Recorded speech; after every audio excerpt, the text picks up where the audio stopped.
नमस्कार, मैं हूँ राणा यशवंत और आप देख रहे हैं इन खबर। इसराइल और ईरान के बीच जो कुछ भी चल रहा है वो क्या है, किधर जा रहा है, अंजाम क्या होगा, दुनिया के तमाम लोग यह जानना चाहते हैं।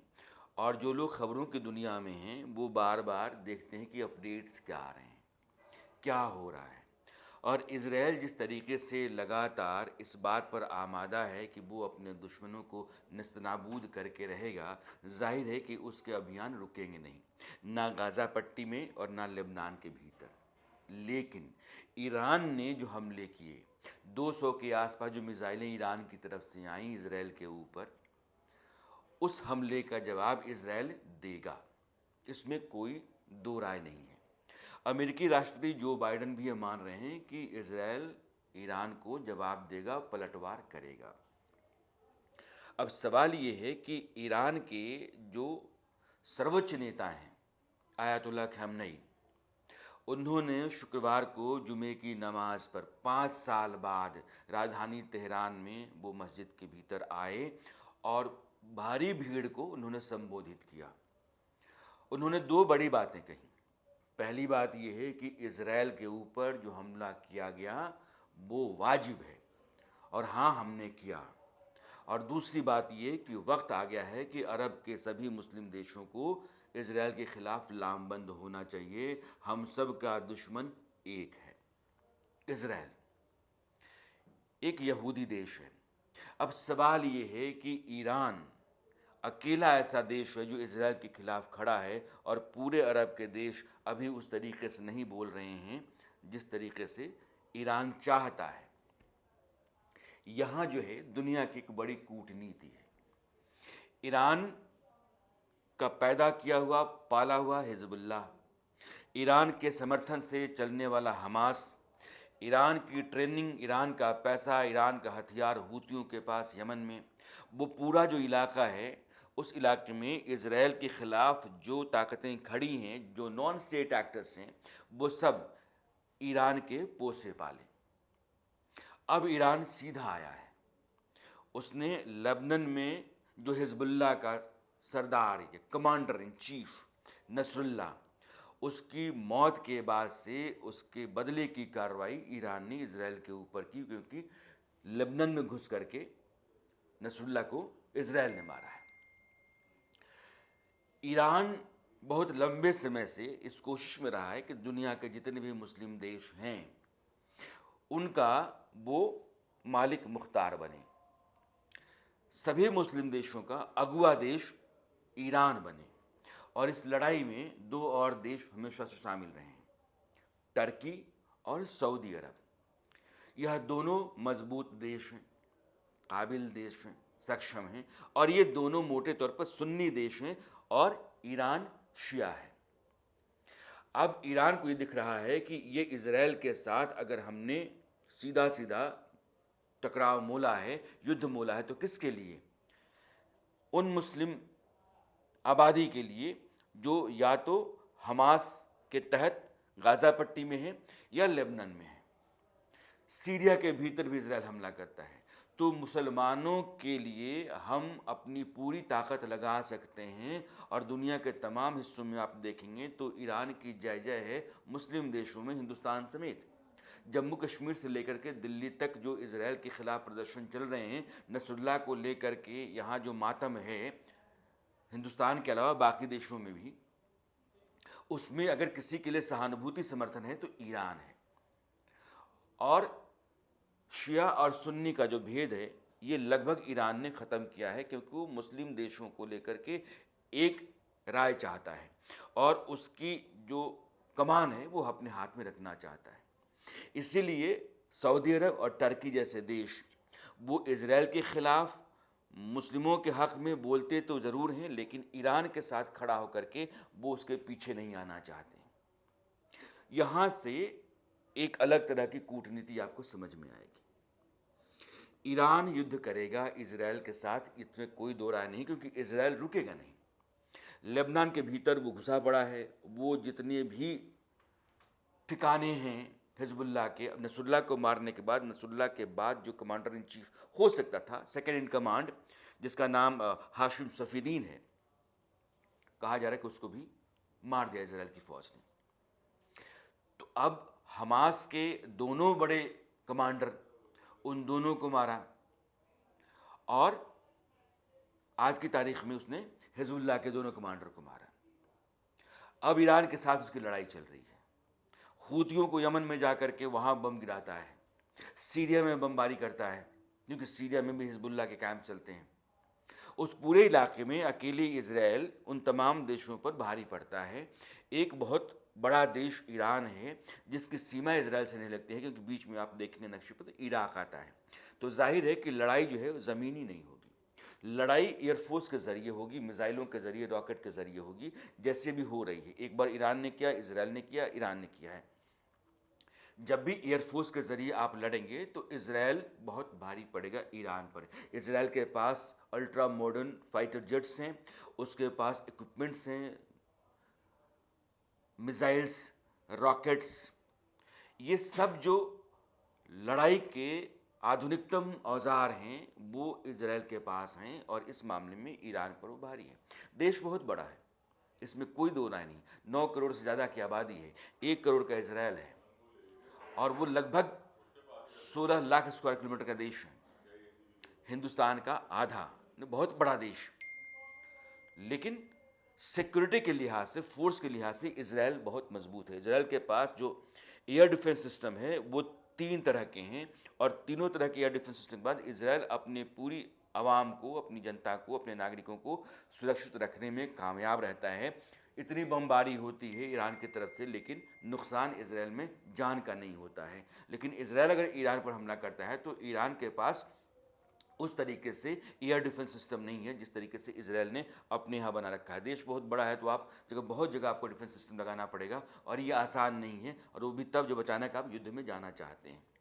ऐसे में एक सवाल आता है कि क्या ईरान के पास एटम बम है? अगर एटम बम है तो उसका इस्तेमाल वो इजराइल के खिलाफ कर सकता है, क्योंकि ईरान को लग रहा है कि ऐसा मौका है जहाँ से इतिहास में वो सभी मुस्लिम देशों का मुखिया बन सकता है, उनकी कमान उसके हाथ में आ सकती है, वो लीडर बन सकता है। तो मुस्लिम देशों का नेतृत्व अपने हाथ में लेने के लिए इजराइल से अभी जो जंग शुरू हुई है उसको वो बहुत ही मुफीद मान रहा है और अपने मुताबिक मान रहा है, लिहाजा अपनी पूरी ताकत लगाएगा, क्योंकि चीन और रूस यह दोनों देश ईरान के समर्थक हैं, उसके दोस्त हैं, और उनकी तरफ से भी उसको समर्थन मिलेगा।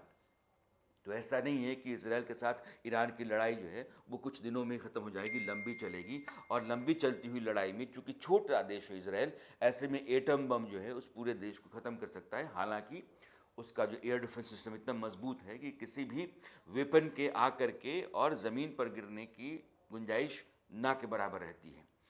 फिर भी अगर ईरान परमाणु बम ईजाद कर चुका है, उसके पास परमाणु बम है, तो फिर वो इस बार के युद्ध में इजराइल के खिलाफ उसका उपयोग कर सकता है। इजराइल ने भी कभी खुलकर नहीं कहा कि एटम बम उसके पास है, लेकिन इजराइल जैसा विकसित देश जहां साइंस, टेक्नोलॉजी और डिफेंस रिसर्च यह सब कुछ बेइंतहा उम्दा है, वहाँ न्यूक्लियर वेपन का होना, आप आराम से उसके बारे में एक राय बना सकते हैं कि हाँ होगा। ईरान चूंकि लगातार उस पर काम करता रहा है, लेकिन सर्विलांस रहा है, और बार बार ईरान ना कर पाए, परमाणु बम ईजाद या परमाणु बम बना नहीं पाए, इसकी खातिर दुनिया भी उसके ऊपर नज़र रखती रही है। और यह बात किसी को पता नहीं कि ईरान ने बनाया है कि नहीं बनाया है, लेकिन आशंका इस बात की रहती है कि ईरान के पास परमाणु बम है। अगर है तो फिर युद्ध जो है वो ज़्यादा भयानक, विस्फोटक और खून खराबे से भरा हुआ होगा। जुमे की नमाज पर ईरान के सर्वोच्च नेता खामनेई ने जो कुछ भी कहा है उसमें बहुत सारे संकेत हैं, और वो संकेत यह बताते हैं कि ईरान इस बार युद्ध करेगा और भयानक करेगा। अरब के तमाम देशों से अपील है कि आप ईरान के साथ खड़ा होकर के इजराइल को नस्तनाबूद कीजिए, क्योंकि ज्योनिज़्म जो है, यहूदीवाद के ख़िलाफ़ ईरान लगातार, इस्लामिक क्रांति जो ईरान में आई 1979 में, उसके बाद से ईरान और इजराइल के जो बेहतर रिश्ते थे वो रिश्ते क्यों थे? क्योंकि उसके पहले वहाँ शाही परिवार, पहलवी परिवार का शासन था, और जो पहली परिवार था वो अमेरिका परस्त था, या यूँ कहिए कि अमेरिका के साए में वो परिवार अपना शासन ईरान में चला रहा था। और अमेरिका ने चूँकि इज़राइल को देश की मान्यता दी 1948, जब हम आज़ाद हुए 47 में, ठीक उसके साल भर के भीतर आज़ाद हुआ इज़राइल। सबसे पहले अमेरिका ने जब मान्यता दी तो उसके बाद टर्की और ईरान, ये दो ऐसे मुस्लिम देश थे जिन लोगों ने इज़राइल को मान्यता दी, और वो संबंध लगभग दोस्ताना और भरोसे के चलते रहे 1979 तक, 79 तक, जब इस्लामिक क्रांति हुई और खुमैनी वहाँ सबसे बड़े नेता बने, सत्ता का परिवर्तन हुआ और इस्लामिक क्रांति जिसको कहा जाता है उसके ज़रिए वहाँ इस्लामिक शासन आया। दुनिया का पहला इस्लामिक रिपब्लिक ईरान बना, और ईरान ने, खुमैनी ने शासन की बागडोर संभालते ही पहला काम किया, इज़राइल के वजूद को उन्होंने नकारा और फ़िलिस्तीनियों के हक़ में अपना समर्थन दिया। ये जो पलट थी, पॉलिसी चेंज था ईरान का इज़राइल को लेकर के, वहाँ से फिर एक अलग सा चैप्टर शुरू होता है इज़राइल ईरान के बीच में दुश्मनी का। और आज की तारीख में ईरान इज़राइल को सीधे सीधे मोर्चे पर लिए हुए है और टकराव उसके साथ है, जंग उसके साथ है, और इसलिए है कि वो जो आस पड़ोस के देशों में मुस्लिम हैं, ख़ास करके फ़िलिस्तीनी, जिनकी खातिर कई अलग तंजीमें लड़ रही हैं या कई अलग अलग गिरोह गैंग लड़ रहे हैं, जिनका जिक्र हमने पहले किया है, उनको लड़ाई के लायक बनाए रखना, लड़ाई में उनको शामिल रखना, इस्लाम के नाम पर इस युद्ध का चलते रहना, और इस्लामिक जो देश है फ़िलिस्तीन, जिसकी मान्यता दुनिया में नहीं है, पीएलओ को कभी थी, लेकिन जो वेस्ट बैंक है, वेस्ट बैंक को कुछ हद तक माना जाता है कि यही फ़िलिस्तीनियों का अपना देश है, बाकी इज़राइल ने कब्जा कर रखा हुआ है। इज़राइल के मैप पर जाएंगे तो ग्रेटर इज़राइल में बहुत सारी चीज़ें हैं, सऊदी अरब भी उसके हिस्से में आता है, मक्का मदीना सब उसके हिस्से में आता है, तो उन सब पर नियंत्रण करके एक बहुत बड़ा देश तैयार करने के लिए जो सपना पाले रहता है इज़राइल, उसका हवाला भी ईरान दे रहा है कि ये अगर ज़िंदा रहा देश तो यहाँ के सभी मुस्लिम देशों के लिए मुसीबत है और खा जाएगा। इसलिए ईरान ने इस मौके को अपने लिए बहुत मुफीद माना है, और आज का जो ऐलान है कि ईरान पर हमने हमला किया है और सभी मुस्लिम देशों को, अरब देशों को हमारे साथ खड़ा होकर के इज़राइल का मुकाबला करना चाहिए, यह ईरान के नेता की वो नीति है जिस पर ईरान बहुत लंबे समय से चलता रहा है, कामयाब नहीं हो पाया क्योंकि सऊदी अरब, टर्की जैसे देश उसके साथ नहीं हैं। लेकिन अब दुनिया के मुस्लिम देशों का दबाव उन देशों पर होगा, क्योंकि ईरान के समर्थन में ये तमाम मुस्लिम जितने भी अलग देशों में हैं, उस तबके के तमाम लोग खड़ा हो रहे हैं। इसलिए ईरान अपने आप को बहुत मजबूत स्थिति में पा रहा है, और जाहिर है ऐसे मौके पर अगर परमाणु हथियार होंगे, बहुत मुश्किल होता है।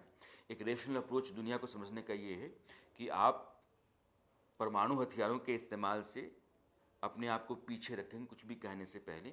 लेकिन मैं ये कह रहा हूँ कि ये हालात जो हैं वो वहाँ आके खड़े हैं जहाँ जियोनिज़्म को ख़त्म करने और इस्लाम को सुरक्षित करने के लिए एक बड़ी जंग छेड़ी जा रही है ईरान की तरफ से, और ईरान के पास मौका है पूरे मुस्लिम देशों की अगुवाई करने का, लिहाजा वो अगर होगा तो उसका भी इस्तेमाल कर सकता है। और इस ख़तरे से या इस अंदेशे से दुनिया के वो तमाम देश वाकिफ़ हैं जो इस युद्ध में अपने आप को शामिल मान रहे हैं और उस पर लगातार नज़र रखे हुए हैं।